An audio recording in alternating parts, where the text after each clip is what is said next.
The atmosphere inside the Judiciary Committee hearing room was deceptively tranquil, a stark contrast to the explosive confrontation that was about to unfold between two clashing visions for the American future.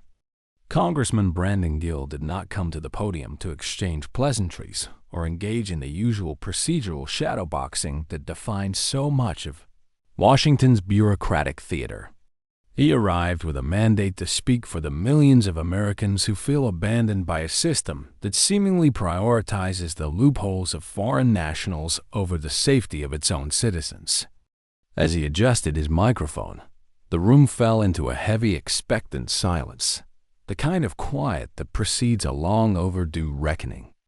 Gill began not with abstract legal theories, but with a cold dose of reality regarding the porous nature of the southern border and the rising tide of preventable crime.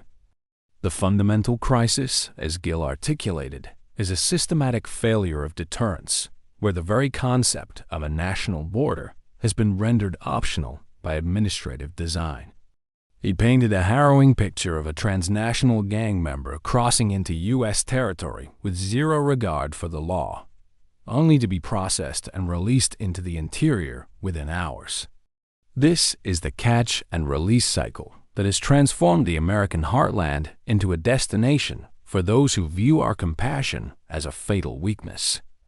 Gill's rhetoric hit like a hammer when he asked at what point our supposed empathy for the world becomes a catalyst for domestic chaos. Across the aisle, Janie Raskin sat with a tightened expression, his pen moving frantically as he prepared to defend a status quo that most Americans now find indefensible. The congressman's argument centered on the expedited removal of Criminal Aliens Act, a common-sense legislative response to a bureaucracy that has become a shield for the lawless. He pointed out the absurdity of a system where taxpayers are forced to subsidize the legal aid, detention, and repeated court dates of violent offenders who have already forfeited their right to remain. This isn't just a matter of immigration policy. It is a matter of fiscal sanity and the basic moral obligation of a state to protect its people from known threats. When a voice from the Democrat side muttered that his points were oversimplified, Gill did not flinch, instead turning his gaze toward the source of the interruption with surgical precision. He suggested that if the reality of repeat offenders and overwhelmed border agents was too simple, perhaps the opposition should try explaining that to the victims. Statistics often fail to capture the visceral pain of a community in decline, but Gill bridged that gap by highlighting the nearly 4 million cases currently clogging the immigration courts. This massive backlog is not just a clerical error. It is a deliberate sanctuary for those who wish to disappear into the shadows of the American interior while their cases languish for years. He held up a standard notice to appear document, describing it not as a tool of accountability, but as a golden ticket for individuals to ignore federal authority with impunity. Under the current regime, an illegal alien can be arrested for a violent felony in a sanctuary city and still be shielded from deportation by a mountain of redundant paperwork.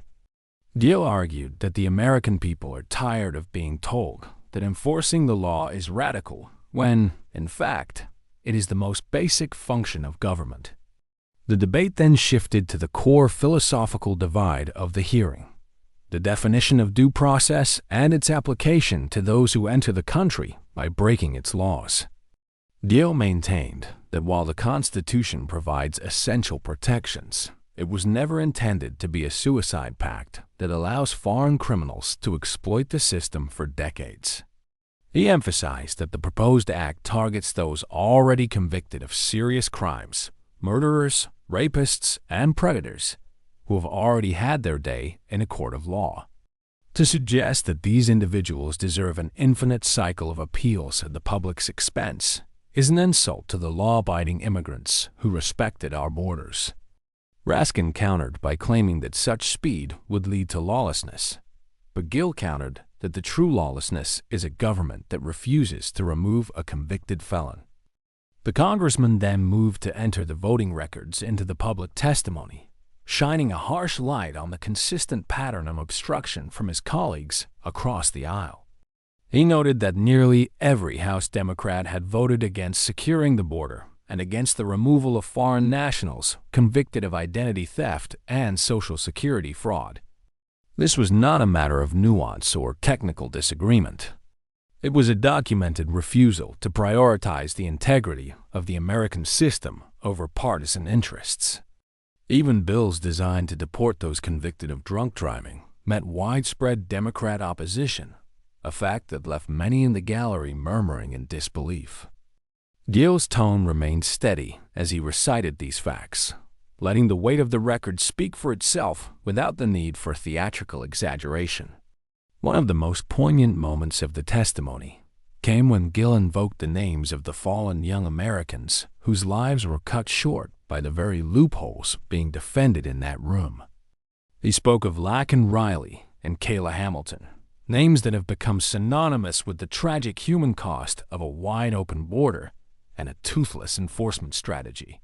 He reminded the committee that when Kayla's name was brought up previously, it was dismissed by some as a random dead person, a comment that still stings the conscience of the nation. These were not statistics or political pawns. They were daughters, students, and citizens who deserved a government that cared more about their safety than the feelings of their killers. Gill asserted that if the government cannot agree to remove those who prey on the most vulnerable, it has failed its most basic social contract. The data supports this urgency, with nearly 80% of the American public, including a vast majority of Democrats, supporting the deportation of illegal immigrants who commit crimes. Gill argued that the people are far ahead of the politicians on this issue, having witnessed the transformation of their cities into hubs of unvetted migration and rising crime. He challenged the notion that this was a fringe or xenophobic position, stating instead that it is the height of compassion to protect a community from known predators. True compassion requires boundaries, and without those boundaries, mercy is merely an invitation for further victimization of the innocent.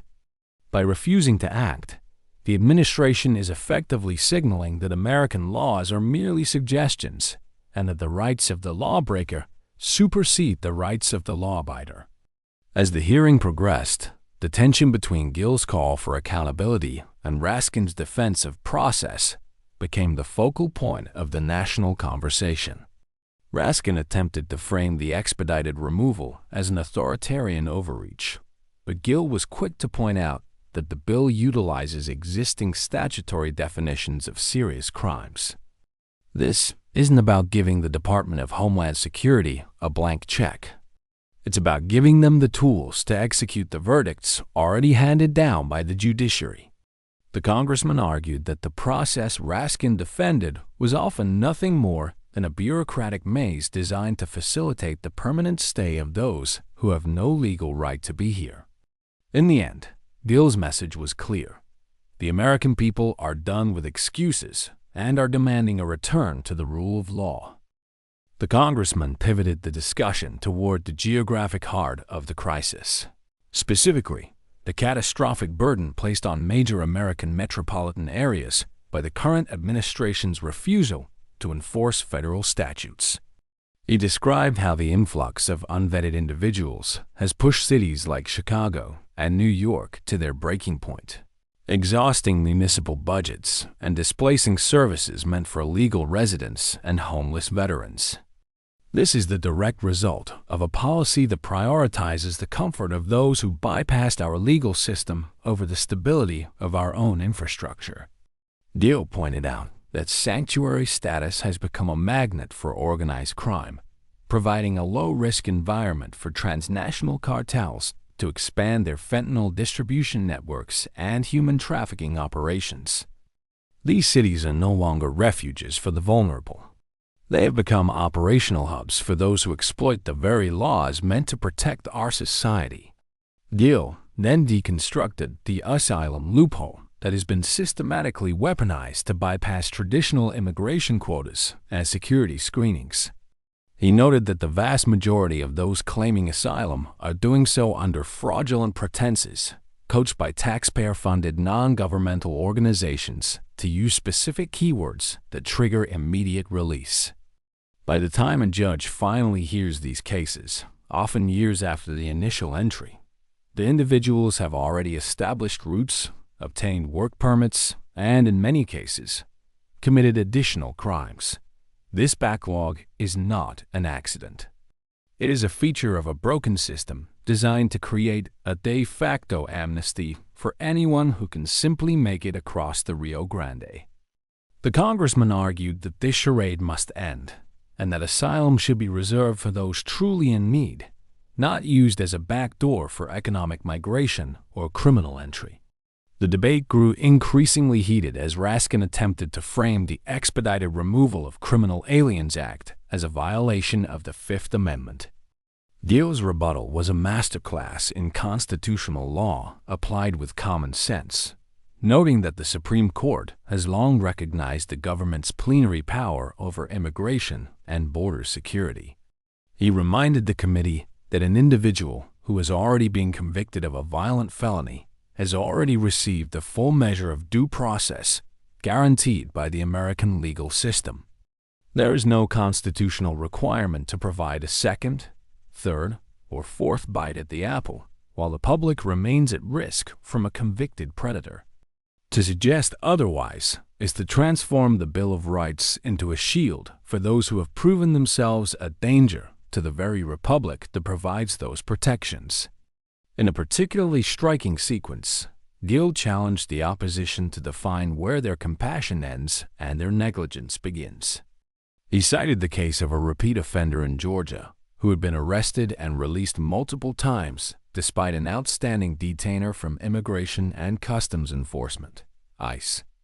Because the local jurisdiction refused to cooperate with federal authorities, this individual remained free to commit a heinous act of violence that shattered another American family.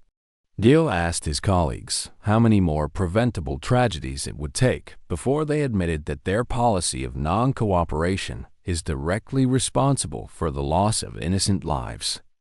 The silence from the Democrat side of the bench was deafening, as no amount of legal jargon could obscure the reality of the blood on the hands of a failed bureaucracy.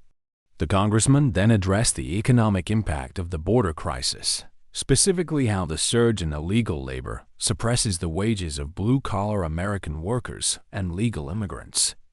He argued that a nation without a secure border cannot have a sustainable middle class, as the constant influx of low-wage labor undermines the collective bargaining power of our own citizens.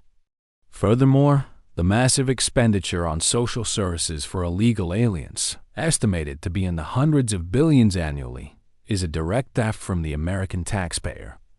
Gill emphasized that every dollar spent on housing and healthcare for someone who entered the country illegally is a dollar not spent on our schools, our veterans, or our crumbling national infrastructure. It is a matter of priority, and the congressman made it clear that his priority will always be the American worker and the American family. The hearing also touched upon the national security implications of an unmonitored border, with Gill citing the alarming number of individuals on the terror watch list who have been apprehended in recent months. He questioned how many others have managed to evade capture, moving undetected into the interior of the country with unknown intentions. In an era of global instability and rising threats from hostile actors, a porous border is not just a policy failure. It is a profound vulnerability that invites catastrophe. Gill asserted that the Expedited Removal of Criminal Aliens Act is a vital component of a broader national security strategy, ensuring that those who pose a threat are identified and removed before they can strike.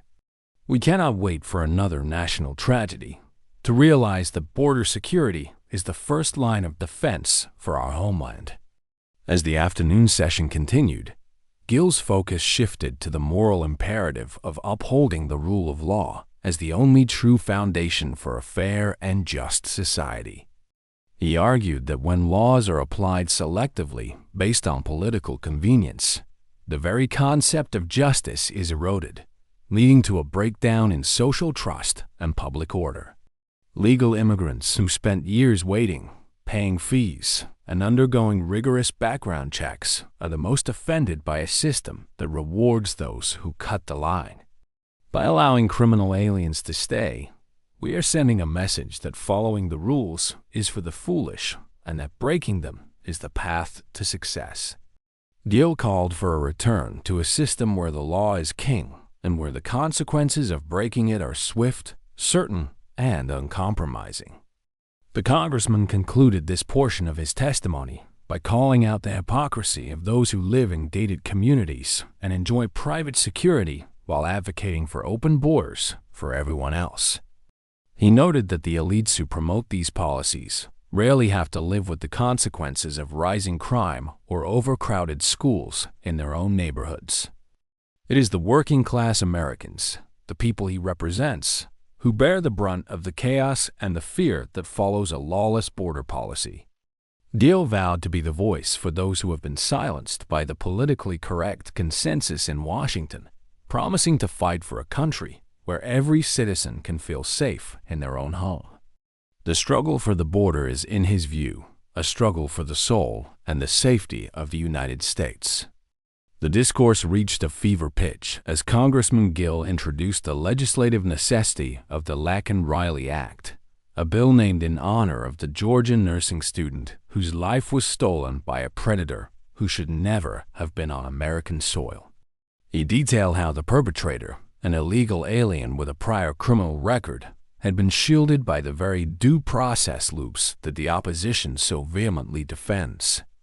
This wasn't just a failure of a single agent or a single office.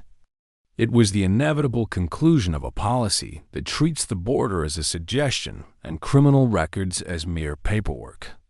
Gill argued that the Laken Riley Act is a mandate for common sense, requiring the detention of any illegal alien who commits even a minor crime like retail theft before it escalates into a tragedy. He pointed out with a sharp edge in his voice that over 150 of his colleagues across the aisle voted against this measure, choosing bureaucratic adherence over the protection of American daughters.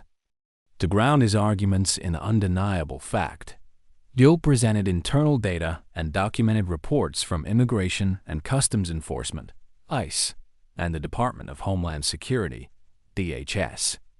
These records revealed a staggering number of non-citizens with pending criminal charges or convictions currently residing in American communities, ranging from assault and battery to sexual predatory behavior. He emphasized that these are not anecdotes, but are vetted, documented cases of individuals who have already proven they have no respect for the laws of this land. The congressman challenged the room to look at the numbers. Tens of thousands of convicted sex offenders and thousands of individuals with homicide convictions who remain in the interior because the current system lacks the will for expedited removal. This is the hidden backlog that the mainstream media refuses to cover, but which every border community and local police department knows by heart. The tension escalated when Gill directly addressed the comments made during the markup of the Kayla Hamilton Act, where a member of the committee had referred to the victim as a random dead person. He asked the committee if they had lost their collective soul to the point where the brutal murder of a young woman at the hands of a criminal alien was considered a mere statistical outlier or a political inconvenience. Gill asserted that Kayla Hamilton was not a random person. She was an American citizen who had every right to expect her government to vet the people it allowed into her neighborhood. By voting against the bill named in her honor, the opposition had signaled that they were more concerned with the procedural rights of the killer than the fundamental right to life of the victim. This, he argued, is the height of moral bankruptcy and a total betrayal of the oath of office. Raskin attempted to counter by citing the complexity of international treaties and the risk of wrongful deportation, but Gill was ready with a blistering response. He argued that complexity is the last refuge of a politician who doesn't want to solve a problem. The Expedited Removal of Criminal Aliens Act is built on clarity. If you are here illegally and you are convicted of a felony, you go home, period. There is no complexity in a conviction for armed robbery or child exploitation. There is only a failure of the state to execute the sentence. Gill reminded the room that the social contract is a two-way street, and the government's primary duty is to protect its own people first. The congressman then highlighted the specific provisions of the bill that protect the most vulnerable segments of society: children, the elderly, and the disabled. He noted that the act prioritizes the removal of those who commit crimes against these groups, yet even this was met with partisan resistance. He asked how anyone could justify allowing a foreign national convicted of domestic violence or child abuse to remain in the country for a single day longer than necessary. This isn't about xenophobia, as the opposition often claims. It's about a fundamental commitment to the safety of our most defenseless citizens. If we cannot agree that a child molester or wife-beater has forfeited the privilege of being in America, then the term justice has lost all meaning in this capital. As the hearing drew toward its climax, Gill took a slow, deliberate breath and looked directly into the camera, speaking to the millions of Americans watching at home. He told them that he hears their concerns, that he sees the fear in their neighborhoods, and that he will not let their voices be drowned out by the screams of due process from the ivory towers of Washington. He promised that the fight for a secure border is not just a policy debate.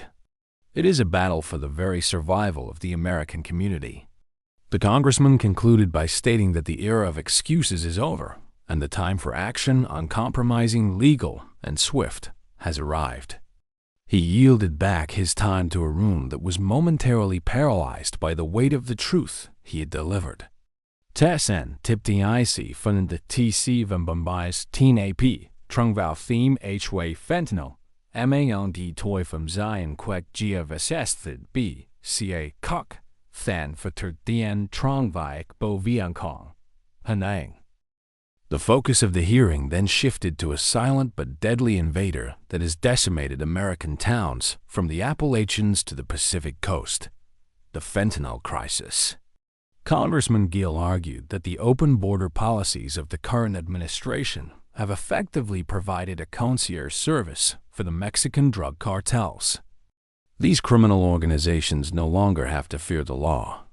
Instead, they exploit the chaos to flood our streets with synthetic opioids that claim over 100,000 American lives every year. Gill noted that this is not a traditional drug problem, but a form of chemical warfare being waged against our youth by transnational actors. By refusing to secure the border and expedite the removal of those connected to these networks, the government is complicit in the destruction of an entire generation. He stressed that every getaway represents a potential courier of death, and every unvetted entry is a gamble with the lives of American children.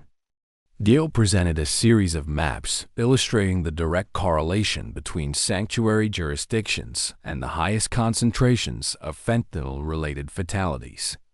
These cities, he argued, have created a protected habitat for the foot soldiers of the cartels, allowing them to operate with a degree of legal immunity that an average citizen could never dream of. When a local government forbids its police from cooperating with federal immigration authorities, it isn't practicing inclusion. It is granting a license to the distributors of poison. The congressman highlighted how these policies have turned once thriving urban centers into open-air drug markets where law enforcement is forced to stand down while criminals stand tall. This abandonment of public order has led to a predictable surge in secondary crimes, including retail theft, gang violence, and the systemic decay of the American quality of life. The debate intensified as the congressman delved into the sophisticated nature of modern human trafficking rings that thrive in the current vacuum of enforcement. He detailed how coyotes and cartel-linked traffickers use the asylum system as a logistical tool to move victims across state lines for labor and sexual exploitation. Gill pointed out that the lack of expedited removal means that even when these traffickers are caught, they are often released back into the community to continue their predatory activities. This is the dark side of compassion that the opposition refuses to acknowledge. A system that protects the rights of the trafficker while ignoring the screams of the trafficked. The congressman argued that the only way to break the back of these organizations is to remove the incentive of staying in the interior by making deportation the immediate and certain consequence of illegal entry. To further illustrate the point, Gill cited the alarming rise in encounters with individuals from hostile nations who have no legitimate claim to asylum but have been released into the country regardless. He questioned why the safety of the American people is being risked on the hope that these unvetted individuals mean us no harm. In a post-9/11 world, a border that exists only on paper is an invitation for a national security catastrophe that could dwarf anything we have seen before. The congressman argued that the Expedited Removal of Criminal Aliens Act is a vital screening tool, ensuring that the government can act decisively when a threat is identified. We do not have the luxury of waiting for years of judicial proceedings when the safety of the Republic is at stake. We must have the authority to act before the threat becomes a tragedy. The congressman also addressed the psychological toll that this lawlessness has on the men and women of the Border Patrol and local law enforcement. He described agents who are demoralized by a system that requires them to act as travel agents for illegal aliens rather than defenders of the sovereignty of the United States. When the law is treated as a political inconvenience by the highest levels of government, the foundation of our entire justice system begins to crumble. Gill asserted that his bill would restore the integrity of the profession by ensuring that when an officer does their job and apprehends a criminal, the system follows through with removal.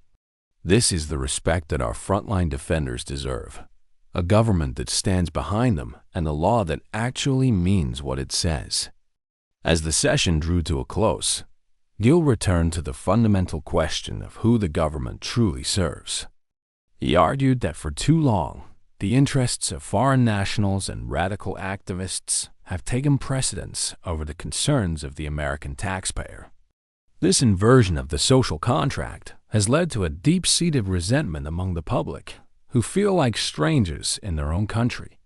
The congressman vowed to continue fighting for a people-first immigration policy that prioritizes security, solvency, and the rule of law above all else. He made it clear that the time for polite debate has passed and the time for a firm, nationalistic defense of our borders has arrived.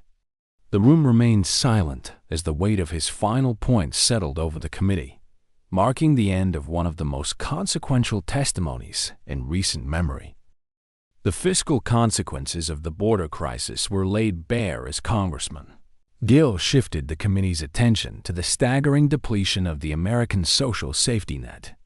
He argued that the current administration's policies have essentially created a massive, unvetted expansion of the welfare state at the direct expense of the American taxpayer. Billions of dollars intended for the care of elderly citizens and impoverished children are being diverted to provide housing, health care, and legal services for individuals who entered the country illegally. This isn't just a logistical error. It is a profound betrayal of the citizens who have spent their entire lives paying into a system they can no longer rely on. Gill emphasized that every school that becomes overcrowded and every hospital emergency room that faces a 6-hour wait is a direct result of a government that refuses to put its own people first. The congressman then detailed the rampant identity theft and Social Security fraud that often accompany illegal entry and unauthorized employment.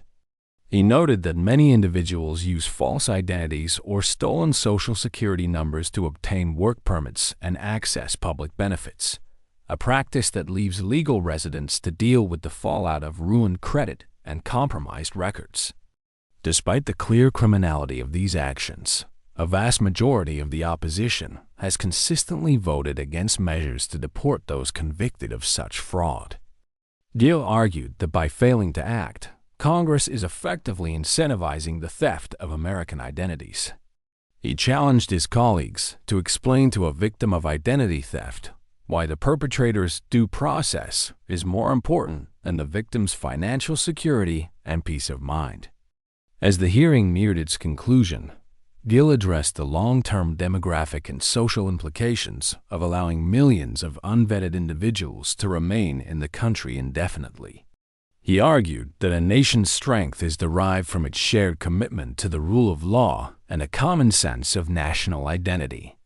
When the government allows the law to be bypassed on such a massive scale, it undermines the very social fabric that holds the country together. The congressman stressed that legal immigration is a pillar of American success precisely because it is based on merit, vetting, and a desire to assimilate into the American way of life. By contrast, the current wave of illegal migration rewards those who disregard our sovereignty and devalues the sacrifices of those who followed the rules. In a final, sharp exchange with Raskin, Gill dismantled the argument that enforcing the law is a sign of a cold or inhumane nation.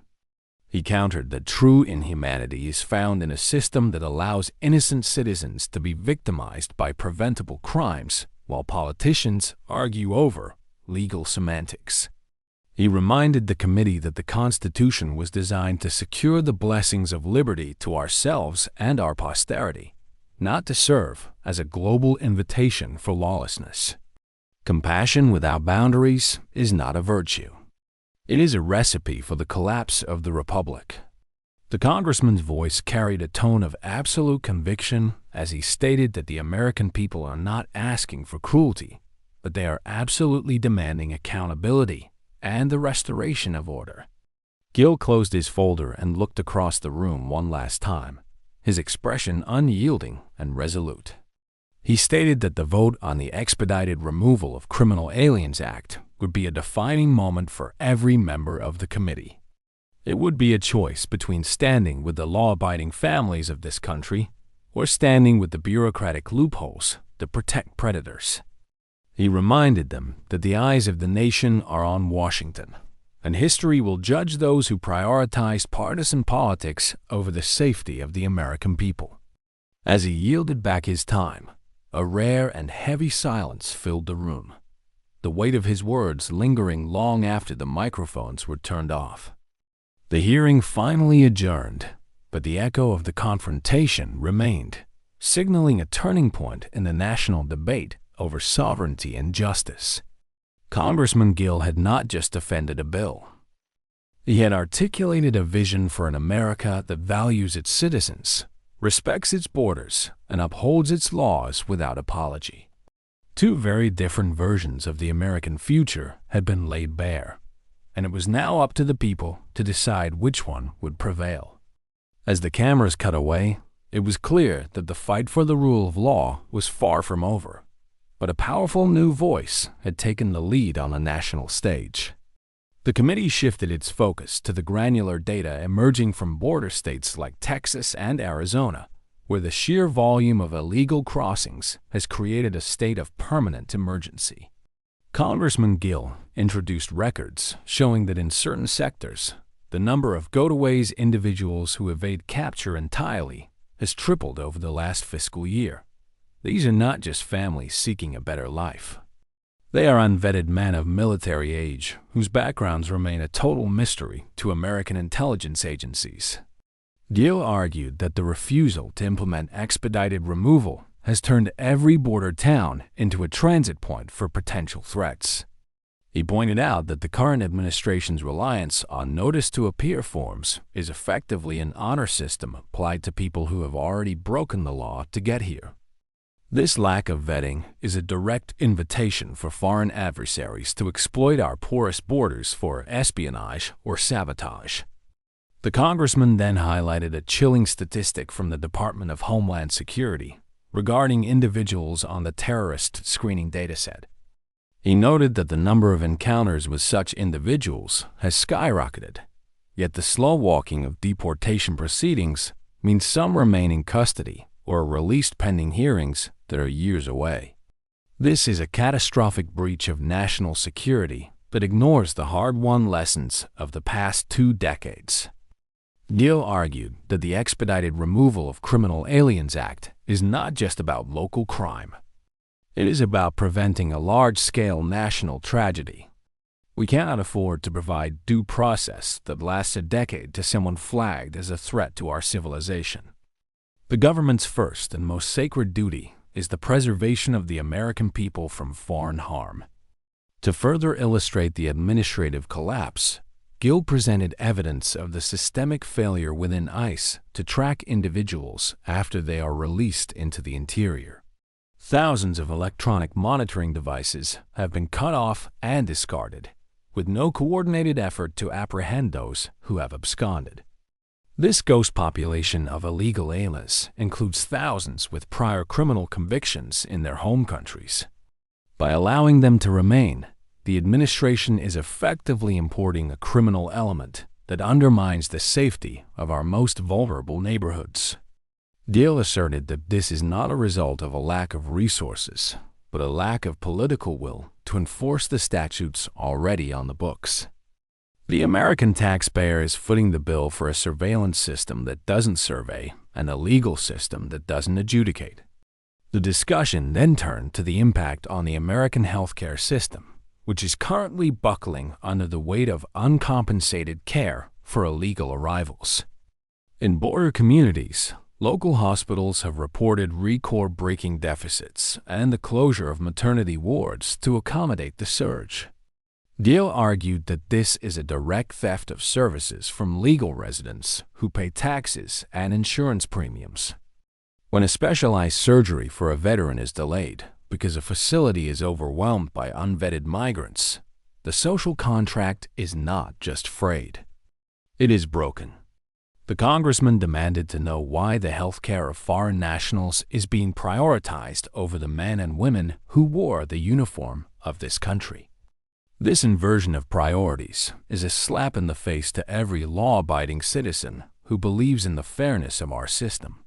Gill also addressed the environmental and agricultural damage caused by the uncontrolled flow of people across private lands in the South. Ranchers and farmers have reported the destruction of crops, the slaughter of livestock, and a pervasive sense of fear on their own property. These Americans are being forced to live in a war zone because their federal government refuses to exercise its sovereign authority. The congressman noted that for these citizens, due process for an intruder is a hollow concept when their own property rights are being systematically violated.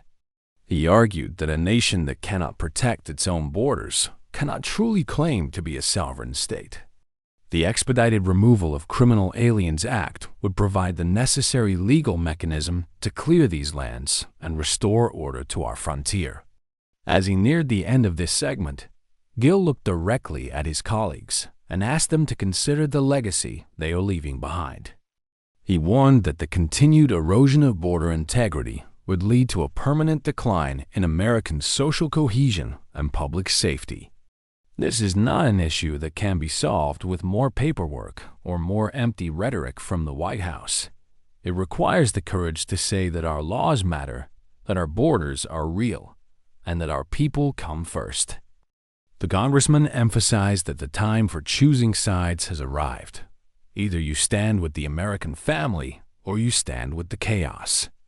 He paused, allowing the weight of the data to settle over the room before preparing for the final phase of the hearing.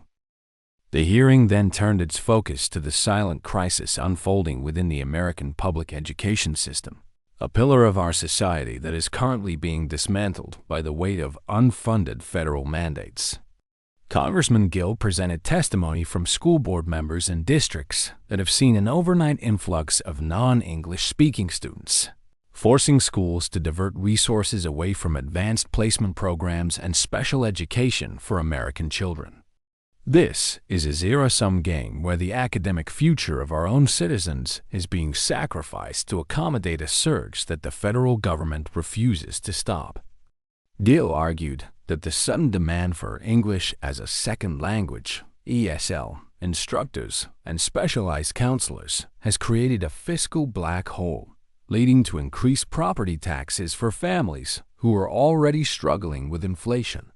He noted that when a classroom designed for 20 students is forced to hold 35, the quality of education for every child in that room inevitably plummets. Gill then highlighted the legal battlefront where sovereign states like Texas have been forced to take matters into their own hands because of federal abdication.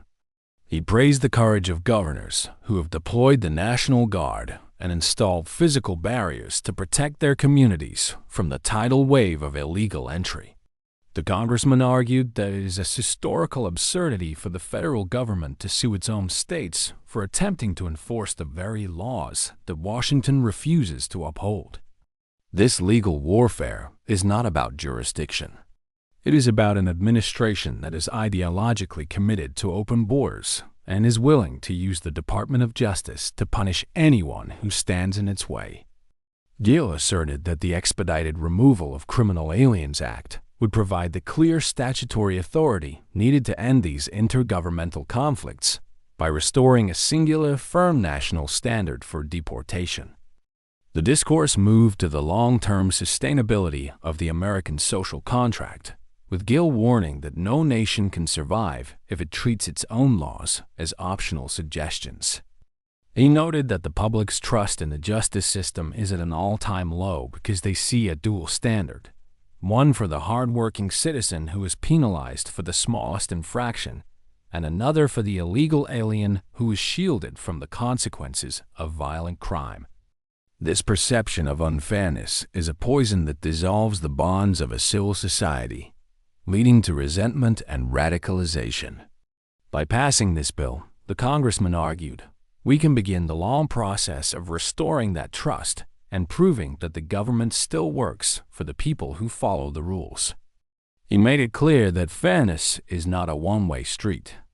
It must apply to the victim of a crime just as much as it applies to the accused. As the final minutes of the hearing approached, Gill addressed the moral imperative of national sovereignty, arguing that a country without borders is not a country at all, but merely a geographic space for exploitation. He invoked the spirit of the American founders, who understood that liberty is only possible within a framework of ordered law and secure boundaries. The congressman rejected the idea that enforcing immigration law is an act of hate, instead defining it as an act of love for one's own country and its people. He challenged the committee to remember that every successful immigrant who came before did so by respecting our process and embracing our values. To allow a criminal element to bypass that process is an insult to the millions of legal immigrants who are the true heart of the American dream. In his concluding remarks, Gill stood up and faced the room with an intensity that silenced even his most vocal critics. He stated that the Expedited Removal of Criminal Aliens Act is the first step toward a national renewal, a return to the common sense that once governed our halls of power.